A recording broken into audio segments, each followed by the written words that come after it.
যতই বড় বড় বন্যা আসুক আর যতই বড় বড় সুনামি আসুক আর যতই বড় বড় ভূমিকম্প আসুক, এই ক্যাপসুলটি আপনারা যদি ব্যবহার করেন তাহলে আর কিছুই হবে না, আপনার জীবন থাকবে সুরক্ষিত।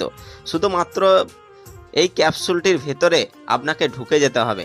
তারপর এই ক্যাপসুলটিকে স্পেস রিসার্চ টিম খুঁজে বার করে নেবে খুব সহজেই। এই ক্যাপসুলটি স্পেস রিসার্চ টিমরা মিলে বানিয়েছেন। এমনভাবে বানানো হয়েছে যে খুবই মজবুত ধাতু দিয়ে তৈরি করা হয়েছে। বড় বড় সুনামি বা ভূমিকম্পের ফলে এটা কিছুই হবে না। যদি এই ক্যাপসুলটির ওপর যদি 1000 ডিগ্রি সেলসিয়াস তাপ প্রয়োগ করা হয় তাও এই ক্যাপসুলটি গলবে না। দেখুন, এরকম ক্যাপসুল অপেক্ষায় গোটা পৃথিবীর মানুষ অপেক্ষা করছে। কারণ কি, আমরা জানি পৃথিবী যখন খুশি ধ্বংস হয়ে যেতে পারে, যখন খুশি বড় বড় সুনামি আসতে পারে, যখন খুশি পৃথিবী ওলট পালট হয়ে যেতে পারে। কিন্তু এই পৃথিবী ওলট পালট বা বড় বড় সুনামির হাত থেকে শুধুমাত্র এই ক্যাপসুলটি বাঁচাতে পারবে।